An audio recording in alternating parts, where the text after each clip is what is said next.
Hey, good afternoon. Been a little while since I uploaded. I wanted to give you a little update. So I was toying around with the idea of adding a push button on and off switch to this, and I decided against it.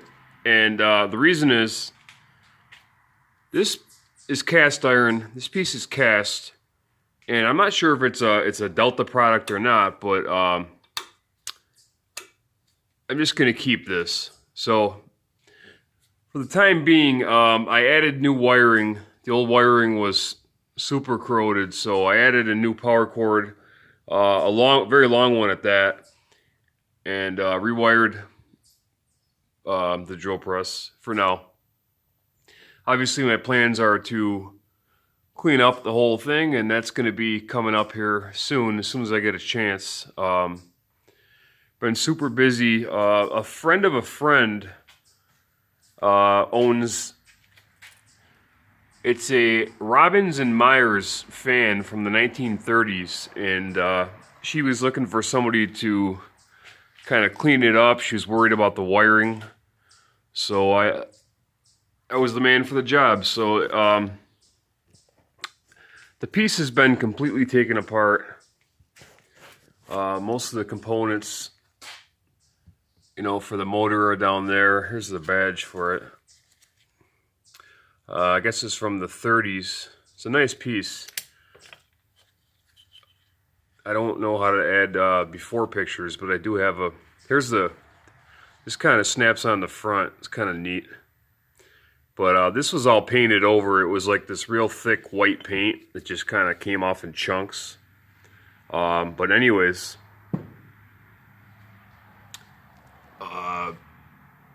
there's 3 speeds to the fan. So there's head wiring, which is this, and I just have it kind of taped off so paint didn't get over it. But that's been replaced. I rewired them directly to the motor. This is the motor, obviously. Portions of it are taped off right now, so it looks kind of rough. But I went with black. Black for the base, for the motor, for the grill. This was all cleaned up down to bare metal, primed, and I went with the Krylon rust protector enamel, just because of the price. It's like $4 a can at Walmart, pretty good sized can, and it's thick paint. I've used it before, so everything is black with the exception of the fan blades, which I just sprayed with this metallic Krylon stuff. And the reason I did that is because the bare metal was rough, and you have to understand something. These blades don't come off, they're riveted on. So working on them is tricky. And to get these fan blades to a nice polished finish, I mean, you're talking about a ton of work and just awkward angles. It was hard enough just getting the paint off there. So I decided just to spray it with that, and I think it's going to look good. It's going to be in the cage. I don't know that they would ever. They're just regular steel. They're not brass fan blades or anything. So everything's black with the exception of the fan blades, and there's some knobs on the motor. There's some brass and some chrome that I left. They're taped off right now. But everything will be black with the exception of the blades, the pieces I just mentioned, and then this cap I'm going to leave unpainted, obviously. I think this is beautiful. The whole thing was, I wish I knew how to add before pictures, but the whole thing was just covered in this real thick white paint. There was rust everywhere. It was pretty rough. So the owner was concerned. She uses the fan. The fan works great. She was concerned with the wiring, and rightfully so, as I discovered a couple of the head wires were exposed.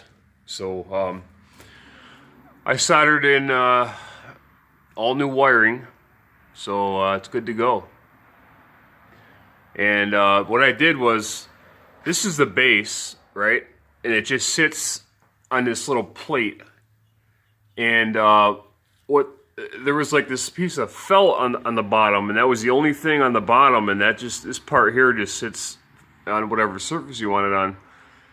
But there was rust on it, so I took that off, and it just kind of, it's a small base, and I don't really understand why they would just leave it at that. So anyways, I took a slab of wood, and I took the jigsaw, and I carved out a little circle there, and sanded it down, sanded the edges smooth, put a little stain on it, and then I sprayed it with some gloss, so nice and shiny. So it'll mount to that. I'm going to screw it in. I drilled a couple holes in this plate here, so this will get screwed directly down onto that, and then under that I got these little rubber grommets.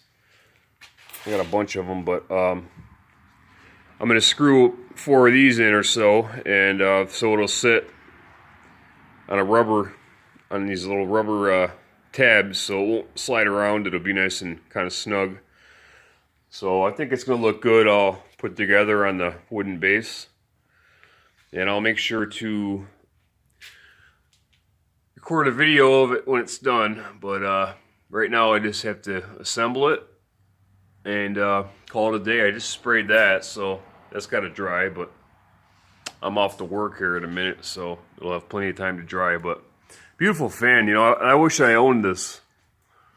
I've kind of taken a liking to these for a while now. I just never come across one. So it's just a beautiful metal design, and this had some kinks in it I straightened out around the edge, so it's pretty good. So I got that going on. I got the wiring on the drill press, and then of course I'm still working on this big vise. But somebody asked me to do something, I'm going to do it. I enjoy working on stuff as it is. And also this is another little project I took on. Buddy of mine got this older Milwaukee corded drill, and I needed a new power cord, and it was rusty and beat up, so took it apart, cleaned it all up, replaced the power cord, the brand new one, cleaned the chuck. It's a nice Jacobs chuck. Drill runs great, super heavy. You know, it's almost from the era where it was manufactured to be serviceable, not just thrown away. And I was actually happy that my buddy wanted me to do this, because most people just, you know, they throw stuff away and then they think that the fancy $200 drill they pick up at Home Depot is better, when I tend to think this older stuff is better. You know, I'll give you a prime example. I knew a guy that used to get these DeWalt sets, and real cheap. These are the XR DeWalt 20 volt lithium. So for 125 bucks, I was getting these kits, and I had a few of them at one point, but I sold the extra ones. But 125 for this kit, brand new in the box, sealed. The impact driver and this is the hammer drill. It's got the plastic handle and everything, but the price is right. These are like $300-400 sets. But anyways, so I've had this set for a while. It's been pretty good. But the issue now is this drill on the hammer, this chuck rather, on the hammer drill is locked fully open. And I can't even get it off. You can see the bite marks in there. I've had the vice grip on it and everything else, and you know, I've taken off hundreds of chucks, and I know what I'm doing. This one just spins right off. It's got kind of a riveted, well, it's not even riveted. There's a threaded piece that attaches to the gear, and then this is just spun on there. So essentially, counterclockwise, this should spin right off, but I can't get it off. I had the torch on it and everything. So, but you know, prime example, newer drill, garbage. And you got this one here, it's probably, 30 years old and serviceable. And it beats that one. So anyways, another little project I had going on. This is done. I messaged him and told him it's all set. Runs good. It's got the trigger lock. You hit that button, it'll lock the trigger right in there. It's kind of cool. So that's it. We got the fan, got the drill press going on, and the vise.